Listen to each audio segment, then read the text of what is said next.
მცირე და მიკრობიზნესი ეკონომიკის ერთ-ერთ მნიშვნელოვან ნაწილს წარმოადგენს, თუმცა ამ სეგმენტისთვის ბიზნესის მართვა ხშირად დამატებით ხარჯთან და არაერთ საოპერაციო სირთულესთან არის დაკავშირებული. შესაბამისად, მათთვის განსაკუთრებით მნიშვნელოვანია ისეთი ფინანსური და ტექნოლოგიური გადაწყვეტილებების ხელმისაწვდომობა, რომლებიც ბიზნესის მართვას გაამარტივებს, ხარჯებს შეამცირებს და მეწარმეს განვითარების შესაძლებლობას მისცემს. ამ მიმართულებით საქართველოს ბანკი მიკრო და მცირე ბიზნესის მხარდაჭერის ფარგლებში ახალ პროდუქტს, პოსტ-ტერმინალს თავაზობს, რომელიც საბარათე გადახდის მიღებასთან ერთად სალარო აპარატის ფუნქციასაც აერთიანებს. რა შესაძლებლობებს ქმნის მსგავსი გადაწყვეტილებები მცირე და მიკრო მეწარმეებისთვის, რამდენად მნიშვნელოვანია მათთვის ტექნოლოგიურ სერვისებზე ხელმისაწვდომობა და როგორ იცვლება მცირე ბიზნესის საჭიროებები. ლევან კობახიძე საქართველოს ბანკის გადახდების ბიზნესის მიმართულების ხელმძღვანელია ჩვენი დღევანდელი გადაცემის სტუმარი. მოგესალმებით, ძალიან დიდი მადლობა გადაცემის სტუმრობისთვის. საკმაოდ საინტერესო სიახლეა. როგორ გამოიყურება ეს ტერმინალი, თქვა მას არ ვიკითხავ, იმიტომ რომ ამის ვიზუალურ ჩვენებას ახლავე ჩვენ ვერ მოვახდენთ, თუმცა მთლიანობაში რა როლი და ფუნქცია ექნება ამ ტერმინალს და რამდენად შეძლებს ის რეალურად სალარო აპარატის ფუნქციის შესრულებასაც. მოგესალმებით, მივესალმებ მაყურებელს.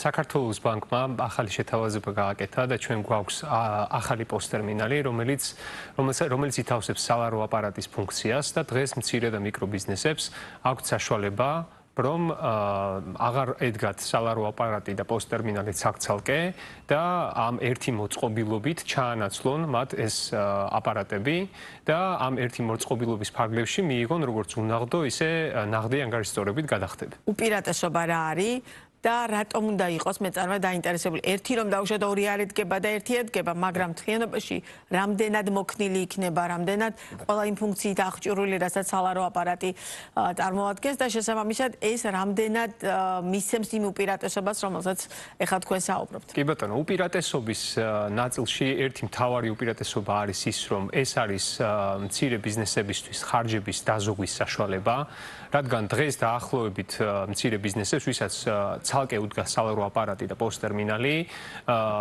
მათთვის, ვისაც აქვს 2000 ლარამდე ბრუნვა, დაახლოებით საშუალო თვიური ხარჯი არის 100 ლარამდე და ჩვენი შეთავაზებით მისი ხარჯი გამოდის 60 ლარის ტოლი და ეს არის ყოველთვიური საკომისე, რომელსაც იხდის მცირე ბიზნესი და მათთვის, ვისაც ბრუნვა აქვს 7500 ლარამდე, ხარჯები ყოველთვიურად სალარო აპარატის და პოსტ-ტერმინალის მომსახურების ჯამურად აღწევს დაახლოებით 160-170 ლარს და მათთვის ჩვენი შეთავაზება არის 80 ლარი თვეში, რაც გამოდის განახევრება იმ ხარჯების, რაც ამ მეწარმეებს აქვს დღეს. გარდა იმისა, რომ ეს არის მათთვის კომფორტი. ამასთან ერთად იმ მეწარმეებისთვის, ვისაც აქვს მხოლოდ სალარო აპარატი, მათ შეუძლიათ, რომ სალარო აპარატის ნაცვლად დააყენონ ჩვენი ტერმინალი, რომლის საშუალებითაც უკვე უნაღდო ანგარიშსწორებაზეც გაიხსნება წვდომა და ჩვენი პრაქტიკა აჩვენებს, რომ როდესაც ბარათით გადახდებს იღებს პირველად მეწარმე, მისთვის გაყიდვები იზრდება.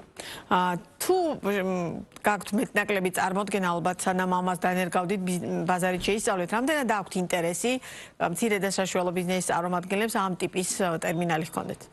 ინტერესი ძალიან დიდია. ჩვენ რამდენიმე დღეა, რაც ეს შეთავაზება გავაკეთეთ, უკვე ასეულობით მოთხოვნა არის შემოსული ჩვენთან და აქტიურად ხდება ახალი ტერმინალების დაყენება, განსაკუთრებით მცირე ბიზნესში და ამასთან ერთად მნიშვნელოვანი არის ის, რომ რეალურად სალარო აპარატი გარდა სალარო აპარატს სჭირდება თავისი მომსახურება, შეიძლება წელიწადში ერთხელ სჭირდებოდეს შეკეთება, სჭირდება ქვითრები, ამიტომ რამოდენიმე მოწყობილობის ქონა დაკავშირებული არის არა მხოლოდ ხარჯთან, არამედ შესაძლებელია მოწდეს კიდეს მეწარმე თავის საქმიანობას და ამაზე დახარჯოს დრო, რომ ეს ტერმინალი, სწორად სალარო აპარატი იყოს ბოლომდე უზრუნველყოფილი და გამართულად მუშაობდეს. ჩვენ შემთხვევაში ბანკი თავად უზრუნველყოფს ადგილზე მომსახურებას, პასუხისმგებელია აპარატის გამართულ მუშაობაზე, სრულად ფარავს იმ ფუნქციას, რაც დღეს აქვს სალარო აპარატს და მათთვის ძალიან კომფორტულია, რადგან ბანკისგან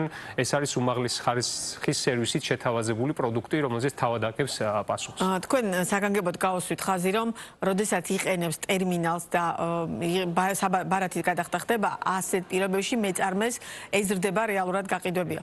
თვითონ ტენდენცია და დაკვირვება როგორია, ერთ-ერთი ესეთ იმ ბანკის წარმომადგენლებს ვეკითხები, რომელიც სისტემურ ბანკს წარმოადგენთ ხო ამ ქვეყანაში. ამიტომ საინტერესოა, რა ტენდენცია გვაქვს ბარათით გადახდების მიმართულებით და რამდენად აქტიურად ვიყენებთ საქართველოს მოქალაქეები ბარათს? მე შემიძლია გითხრათ, რომ დღეს ნაღდი ფულის წილი ყოველდღიურ გადახდებში დაახლოებით არის 30% სტოლი, რაც ძალიან კარგი მაჩვენებელია.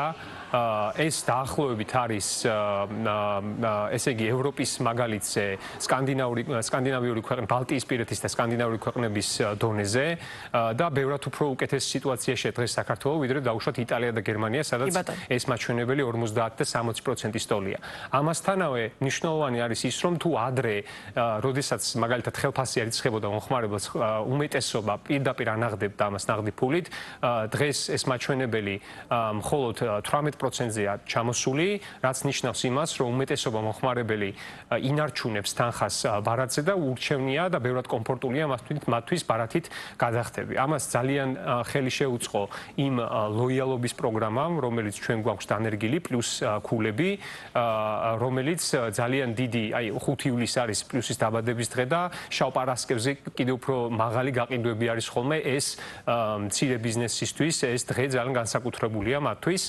და აი ამ ლოიალობის პროგრამით შესაძლებელი გახდა, რომ კიდევ უფრო დაჩქარებულიყო უნაღდო ანგარიშწორების პროცესი და შესაბამისად ბარათით გადახდები კიდევ უფრო ხელმისაწვდომი ყოფილა. თვითონ ეს ბარათით გადახდის ნაწილი, დავუშვათ საქართველოს მასშტაბით თლიანობაში რომ სურათი დავინახოთ მაყურებელმა, თბილისშია უფრო პოპულარული, მაგალითად რეგიონები რამდენად აქტიურობენ ამ ნაწილში და რამდენად იქაც ბარათით გადახდა უფრო გახდა მნიშვნელოვანი. სწორად ძალიან ამ ძირითად ქალაქებში ბევრად მაღალი არის ბარათით გადახდების წილი და ზოგადად პოსტერმინალებთან ინტერესიც მაღალია.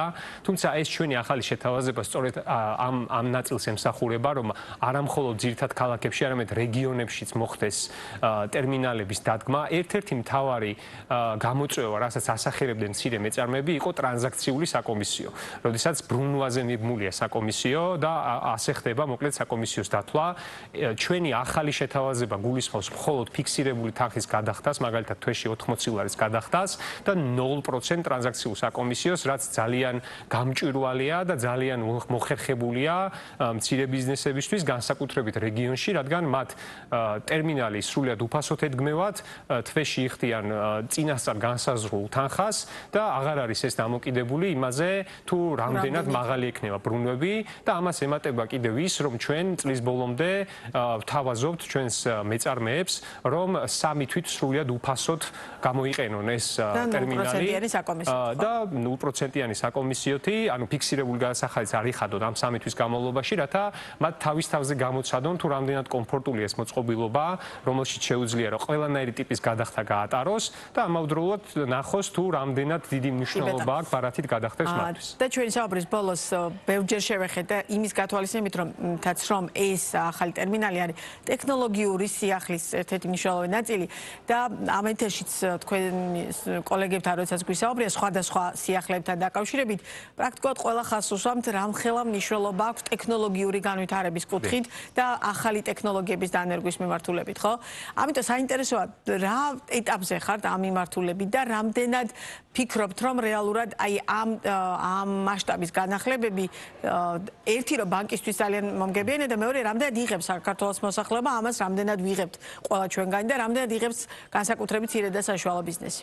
უახლესი ტექნოლოგიები და ინოვაციებიდან გამოყოფთი იმას, რომ მაგალითად დღეს თითქმის ნახევარი ყველა გადახდების მოდის უკონტაქტო მობილურით გადახდებზე, საუბარია Apple და Google Pay გადახდებზე, რომელიც უმარტივესი გამოსაყენებელია და საქართველო იყო პირველი 200 ქვეყანას შორის, სადაც ადაპტაცია Apple და Google Pay გადახდებზე მოხდა ყველაზე სწრაფად და ეს ამან შექმნა ძალიან დიდი კომფორტი მომხმარებლებისთვის.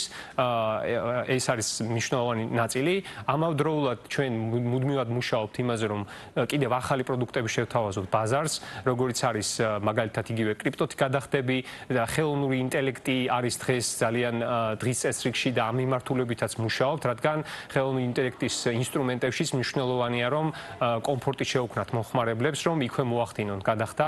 ამიტომ ეს არის მომავალში ერთ-ერთი ძირითადი ფოკუსი ჩვენთვის და ჩვენი ამოცანა არის, რომ ქეშის წილი კიდევ უფრო შემცირდეს, ნაღდი ფულის წილი გახდეს უახლოეს წლებში 10%-მდე ჩამოვიდეს. ეს არის ადგილი, სადაც დღეს დგანან სკანდინავიური ქვეყნები და ჩვენ გვჯერა, რომ აქამდე მისვლა შესაძლებელია.